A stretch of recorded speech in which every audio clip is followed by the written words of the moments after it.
Salut, salut, j'espère que tu vas bien et je te souhaite la bienvenue dans cette nouvelle vidéo, ce nouveau tutoriel où aujourd'hui on va rentrer un peu plus en profondeur dans Blender et on va parler de modélisation.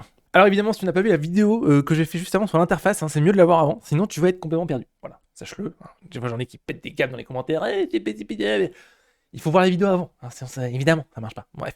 Donc, mais je suis sûr que toi tu fais partie des spectateurs qui sont intelligents et comme tu es intelligent, tu as déjà vu la vidéo avant, donc tu es fin prêt pour commencer. Et bah c'est parti.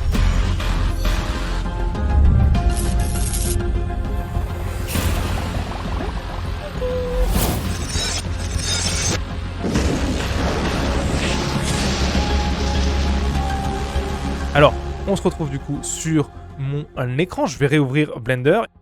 Alors, déjà, il va falloir expliquer en gros ce que c'est la modé. La modé, c'est très simple à comprendre sur la base, comme d'habitude. En fait, la base est toujours assez simple à comprendre. La modé, c'est quoi? C'est simplement le fait que je t'ai expliqué que les objets étaient des nuages de points. Et bah, la modé, c'est déplacer ou créer des nouveaux points. Voilà, c'est pas plus compliqué que ça. Alors, on va voir les outils qui existent pour faire ça, et tu vas voir qu'en fait, la base fondamentale, juste déplacer et créer des points, c'est évident, c'est facile. Par contre, en fait, il y a tellement de manières de le faire que ça rend le concept assez complexe. Donc, je vais te montrer comment faire ça. Alors, je vais venir ici créer un cube. Et tu sais comment créer un cube maintenant, c'est Shift A, M, ici, Mesh, et cube. Et d'ailleurs, petit ici, tu vois, il y a des lettres qui sont surlignées. C'est-à-dire que tu peux appuyer sur ces lettres-là et en fait, ça sélectionne le cube sans ta souris. Donc, si j'appuie sur M ici, ça va sélectionner Mesh, tu vois. Et C, c'est cube. Donc, si j'appuie sur C, ça va créer un cube. Donc, si j'appuie sur Shift A, M, C, ça crée un cube tant que je touche ma souris. Pas mal, non? Bref, pour ça, c'est la petite astuce. D'ailleurs, je vois qu'il ne m'a pas affiché mes raccourcis. Ça va pas du tout. Hop, voilà. Ok. Donc, cela étant fait, on va pouvoir commencer à voir les outils de modé. Donc le premier truc à comprendre quand tu es sur Blender et que tu veux faire de la modé, c'est que, tu peux pas en faire comme ça. En fait, de base, tu peux pas modifier tes objets. En fait, il faut passer dans un espèce de mode, ce qu'on appelle un contexte, ou en mode ça marche aussi, le mode édition. Le mode édition, c'est ce qui permet justement de déplacer, de bouger tes points, de rajouter des points, pour bouger des points, pour accéder au point de ton objet, ce qu'on appelle la shape de l'objet, c'est la même chose, les points, la shape, c'est pareil.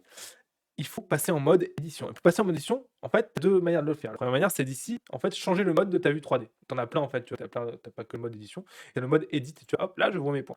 Ou alors, tu peux ici rester en mode objet et appuyer sur Tab de ton clavier. En appuyant sur Tab, du coup, tu vois, je switch entre les 2 modes. Très pratique. Et là, il y a plusieurs trucs à voir avant qu'on commence à parler. Donc, je t'ai expliqué qu'en fait, des objets, c'est un nuage de points, mais j'avoue, j'ai un peu simplifié. En fait, les objets, c'est un peu plus que ça. Les objets, c'est un nuage de points qui sont liés par des arêtes, qui sont eux-mêmes liés par des faces. D'accord? Donc ça fait 3 éléments à comprendre, des points, des arêtes et des faces. Bon, l'idée, c'est que je pense que tu as fait un petit peu de cours de maths quand même jusqu'ici et que tu n'es pas non plus complètement autiste, mais je vais quand même essayer de remettre les points sur le i, c'est-à-dire que tout le monde soit, on va dire, sur le même point. Oh putain, ça fait beaucoup de fois point pour expliquer ce que c'est des points. Mais bon. L'idée, c'est que tu as les points qui vont représenter des positions dans le monde, d'accord? Les arêtes vont relier les points entre eux. Ça va commencer à, on va pouvoir comme ça créer un maillage, tu vois, une grille. Évidemment, avec les mêmes points dans le monde, tu as une infinité de grilles possibles, hein. Donc évidemment, les arêtes ont un énorme impact sur la forme de ton objet à la fin. Et après, ces grilles, on va les remplir avec des faces, d'accord? Bon, voilà, c'est tout. Donc ici, tu peux venir dans Blender, sélectionner ou passer en mode point, arrête ou face avec le 1, 2 ou 3, non pas de ton pavé numérique, mais directement de ton excuse-moi, de ton clavier au-dessus, d'accord? Hop. Et tu vois, je peux aussi venir ici cliquer avec ma souris, ça marche aussi, d'accord?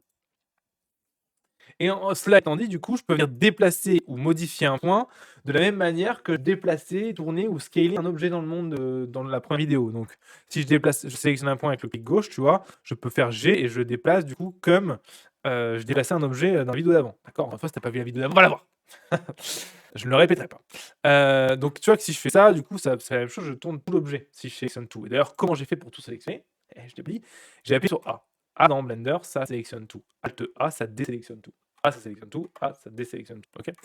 Donc, on a du coup nos points, et tu vois qu'en fait, bon, bah, chaque point va être lié aux autres points ici, et je peux le déplacer pour créer, enfin, je peux le déplacer pour avoir une forme qui ne soit plus un cube. Bon, très bien.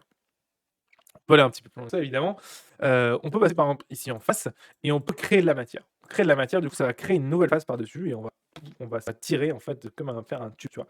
Pour créer la matière, du coup, c'est ce qu'on appelle une extrude. Donc, le terme technique, c'est une extrude, et le raccourci, c'est E. Donc, quand j'appuie sur E, bam, tu vois, je crée de la matière. Et pareil, E, donc l'extrude est un opérateur modal, comme l'opérateur de déplacement. Donc, c'est-à-dire que tant que j'ai pas validé avec le clic gauche, je ne peux pas faire si ce n'est, définir la distance de mon extrude.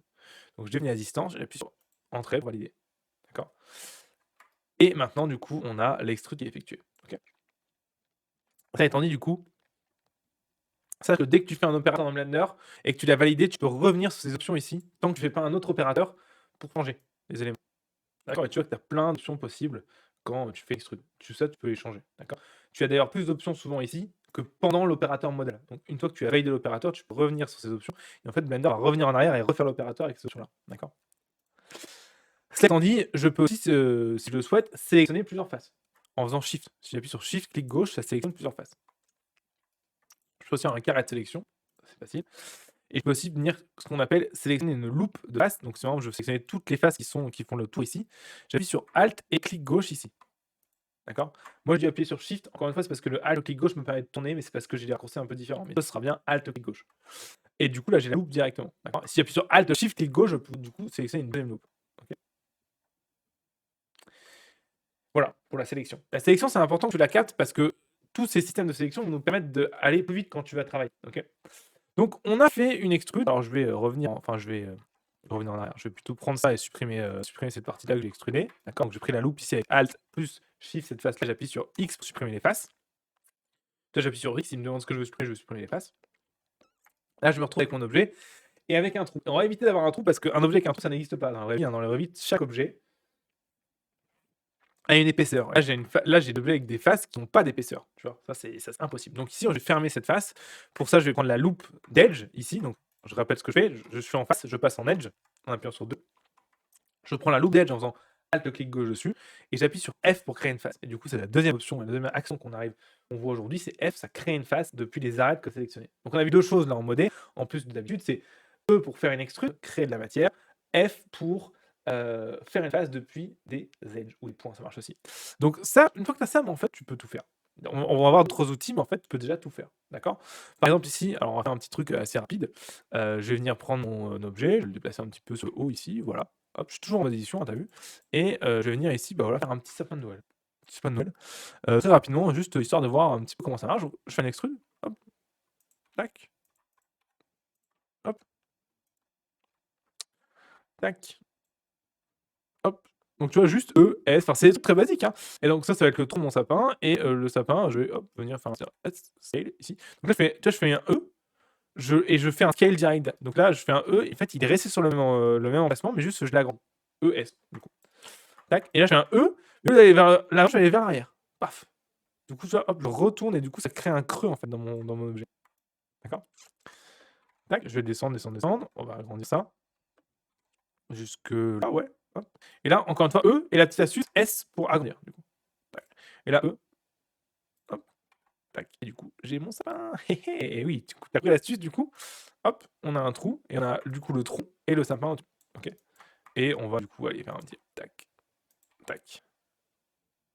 Voilà. Allez. Juste pour le faire. Alors, l'idée, c'est que alors, c'est vraiment pour te montrer, c'était pour te montrer vraiment la puissance des extrudes et comment ça marchait. En vrai, on aurait certainement fait le sapin et le tronc en deux objets différents. Je vais revenir de ça, on en reparlera dans la prochaine vidéo d'ailleurs.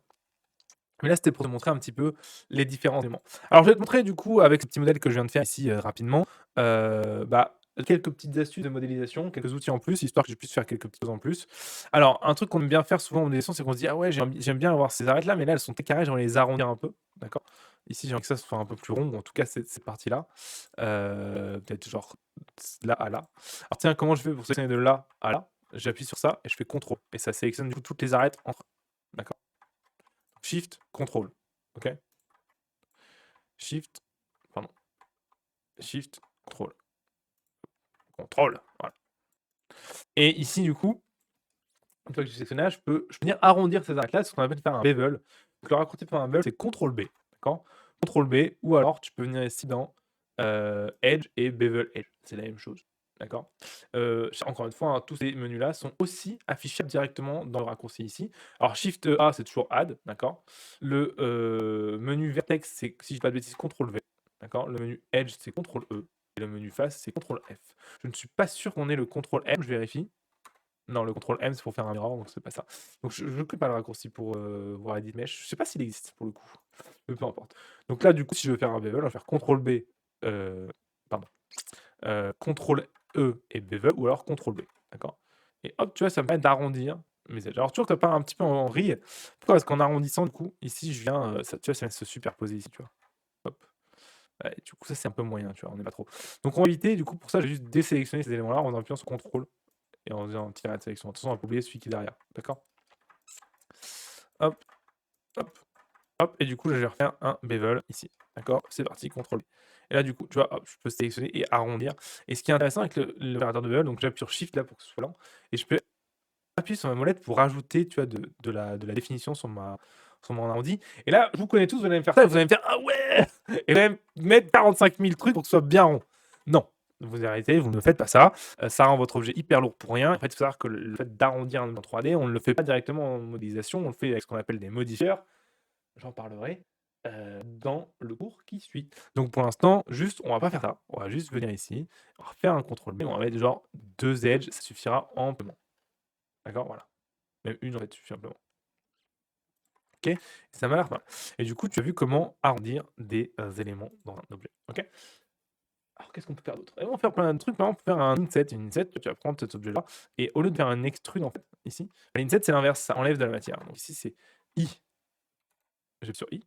D'accord? Et tu vois, ça va faire un truc à l'intérieur. Tu vois, ça fait comme si je faisais une face et hop, elle se croppait. Et donc, c'est l'inset. Et après, je fais un E dedans. Et hop, tu vois, je peux faire un trou dedans. Et là, ça fait une porte de l'enfer, genre à la Ridley Scott dans Alien, tu vois. Donc, voilà, en gros, les outils principaux. Évidemment, il y en a d'autres. Évidemment, je vais t'en parler de d'autres sur la vidéo qui suit, mais au moins, tu as les outils principaux. Avec ça, tu peux quasiment tout faire. Et ce qui est intéressant aussi, c'est que c'est pas difficile à retenir. En gros, là, tu as 3 trucs à retenir, quoi. Allez, 6. 1, 2, 3 de ton clavier, ça sert à changer de vertex, edge ou face. Et E, ça sert à faire une extrude, donc H de la manière. CTRL B, ça sert à faire un bevel. Et I, ça sert à faire une intet. Quant à ça, tu sais faire ce que tu veux en 3D. Tu as les outils pour modéliser en 3D. Tu vas me dire, putain, mais ça paraît vachement simple comme mon outil pour faire un perso. Et pourtant, c'est pas beaucoup plus compliqué que ça. Évidemment, il y a des trucs avancés, évidemment, il y a d'autres outils, évidemment, il y a d'autres solutions. Mais c'est 98% du temps, on ne fait qu'utiliser ces outils. 90% du temps. Et donc voilà, du coup, tu as de la chance, tu as un petit sapin. Tu as un petit sapin et comme tu as un petit sapin, qu'est-ce que tu peux faire? Bah, tu peux faire comme la vidéo d'avant. Tu peux faire un petit plan, mettre une petite lumière et faire un petit rendu juste pour le fun.